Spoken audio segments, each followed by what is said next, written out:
Good morning, dear students. I am Bharti Kathuria Sehgal from the SD Vidya School. Today, we are going to start with a new chapter, chapter number 18, Body Fluids and Circulation. As you all know, the most important body fluid is blood. Although lymph is also a very important body fluid, but most of the transportation occurs through blood. Blood is the carrier of nutrients, oxygen, metabolic waste, hormones, and many other substances across the body. It also helps in removal of carbon dioxide from all the cells of the body and urea, which is the nitrogenous excretory waste of the body produced in liver. So let's start with blood.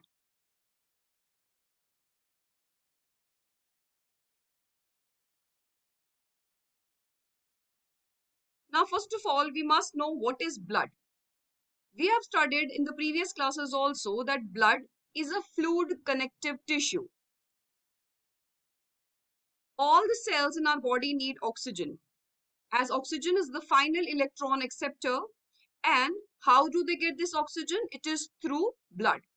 So blood cells flow through the vessels of the human circulatory system. As you know, we have the closed circulatory system. So the blood in our body flows through the blood vessels, that is arteries, veins, and capillaries. Now, what is blood? It transports oxygen, as I told you, but it also has many other functions. Blood is a fluid connective tissue which circulates throughout the body through blood vessels by pumping action of the heart. Heart is another very important part of the circulatory system that we generally call as the pump of the body, which pumps the blood to all parts of the body. Blood in arteries carries oxygen and nutrients to all the body's cells, while blood in the veins carries carbon dioxide and other wastes away from the cells to be excreted. Blood also defends the body. As you all know, the defense mechanism of the body or the immune system of the body is dependent upon the cells in the blood called as the lymphocytes and the leukocytes. It also transport hormones and control the body's pH. The body's pH is controlled because of the presence of various amount of minerals in the blood like sodium, calcium, magnesium, bicarbonate ions, chloride, and there are also present substances like glucose, amino acids, lipids, and many others. Now, blood has four main components, but we generally divide blood into two main parts: plasma, which is the liquid part, and the formed elements. Formed elements are further of three types: the red blood cells, the white blood cells, and the platelets. The formed elements are synthesized by the bone marrow which is present at the ends of the bones. The process of synthesis of blood. The blood is synthesized by the process known as hemopoiesis.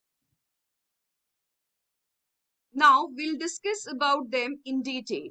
White blood cells are further classified into granulocytes and agranulocytes. Granulocytes are of three types: basophils, eosinophils, and neutrophils, while agranulocytes are of two types: lymphocytes and monocytes. Let's move on to each one of them. First of all, we'll discuss about composition of blood. The fluid part, as we discussed, is called as the plasma.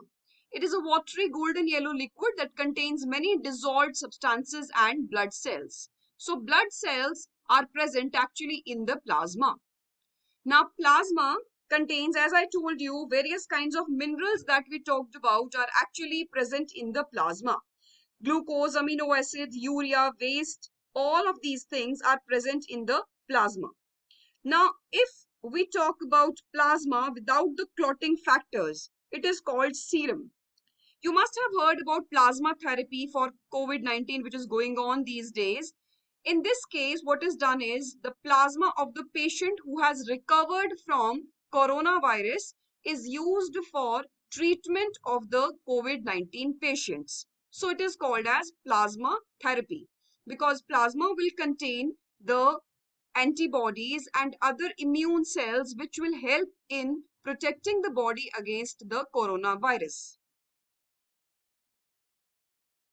Plasma consists mainly of water, which is about 90 to 92% of the plasma. It also contains proteins like fibrinogens, globulins, and albumins. Fibrinogen helps in the blood clotting, as we'll discuss in the further videos. Globulin proteins. Globulin are the round-shaped proteins. Now, always remember, if you talk about antibodies, antibodies biologically are called as immunoglobulins because they are made up of globular proteins. And the third type that we are discussing here is albumin. The albumin protein maintains the osmotic balance of the body.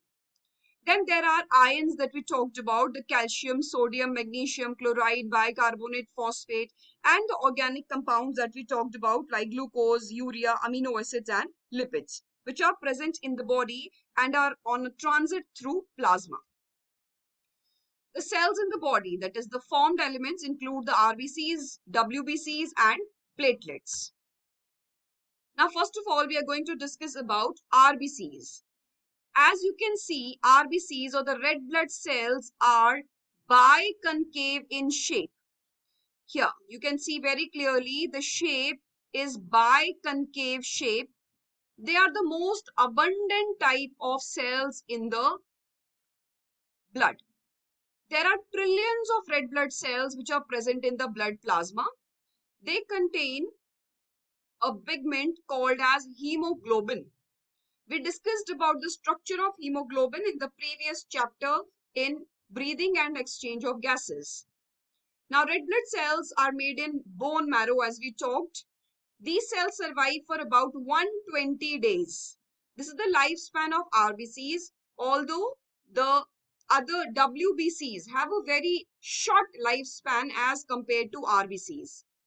Now, mature red blood cells lack a nucleus. Now, this is a very important point that you need to understand because when the RBCs are formed, they actually have a nucleus.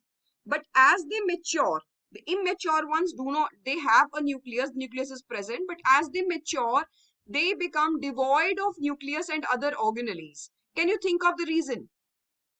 Yes, the reason is to accommodate more and more hemoglobin to be present so that more of oxygen can be carried by each cell. So that's a very important question, that why the mature red blood cells lack a nucleus or are devoid of nucleus. So that's a very important point here that you need to understand. There are almost 50 to 55 lakh RBCs per ml cube present in the blood.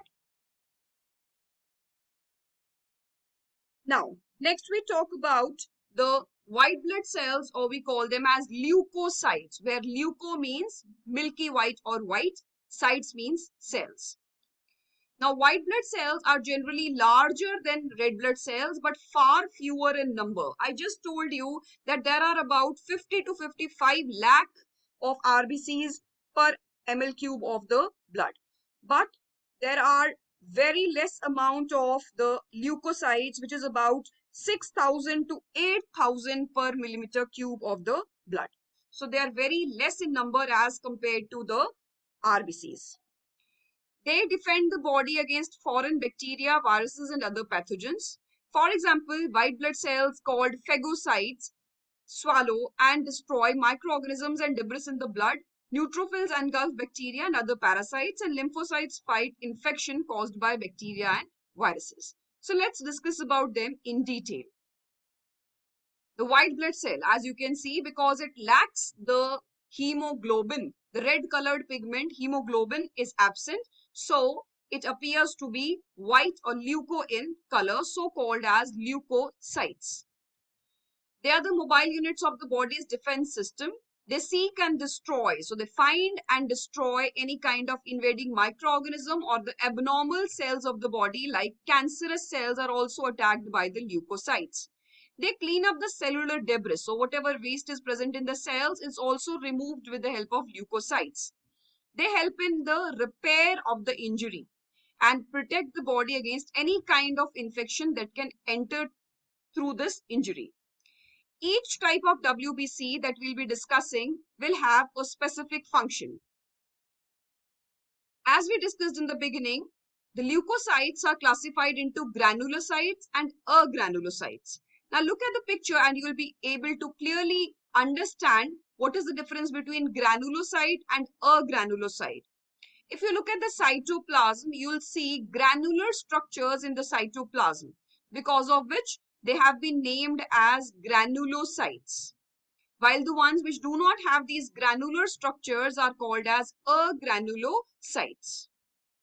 Now, neutrophils, eosinophils, and basophils are the three types of granulocytes, and they have been given these names because of the dyes with the help of which they are stained. If they're stained with neutral dyes, they are called neutrophils. If they are dyed with acidic dyes, they are called as eosinophils. And if they are dyed with the help of basic dyes, they are called as basophils. Let's move further. Now let's discuss about the functions of them in short. Neutrophils help in phagocytosis of organisms. Eosinophils combat the effect of histamine in allergic reactions and kill parasitic worms. Basophils release heparin, histamine, and serotonin in allergic reactions that promote overall inflammatory responses. Monocytes help in phagocytosis after they have been transformed into macrophages. Lymphocytes are the ones which mediate the immune response in the form of antibody-mediated immunity or cell-mediated immunity. At the time of birth, the full-term infant has about 10,000 to 25,000 WBCs per microliter of blood. Infants up to 1 year of age have 6,000 to 16,000 microliter of blood, and adults have about 4,000 to 11,000 per microliter of blood. Now let's discuss about the normal white blood count. The highest, as you can see, out of all WBCs that you find is neutrophils, which is about 62% of the total WBC count. Next are the lymphocytes, which are about 30% of the total WBC count. Monocytes are about 5%, while eosinophils are 2.5%, and basophils form 0.75% of the adult blood WBC count. The lifespan of WBC, as I told you, the WBCs have a shorter lifespan as compared to the RBCs, which have a lifespan of 120 days. Neutrophils live for about 2 to 5 days. Eosinophils have a lifespan of 7 to 12 days. Basophils have a lifespan of 12 to 15 days. Monocytes of 2 to 5 days, while lymphocytes live for only about half to 1 day. Now, there are variations in the WBC count as we discussed.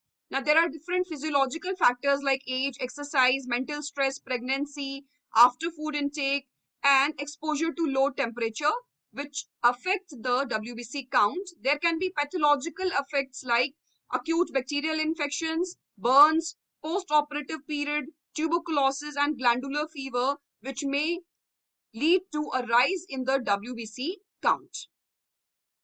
We'll discuss further about TLC. Now, what is this TLC stands for? TLC beta stands for the total leukocyte count. कितना total WBC का count है? That is called as the TLC. So, the TLC 4,000 per microliter से कम है, that is called as leukopenia. And it is caused by infections by non-pyogenic like typhoid fever, or by viral infections, or protozoal infections, or starvation, aplasia of bone marrow, and bone marrow depression. Now, next we have, there can be TLC which is more than 11,000 microliter per liter, which will be called as leukocytosis, and we discuss the factors of it. So, further we'll be discussing in the next video.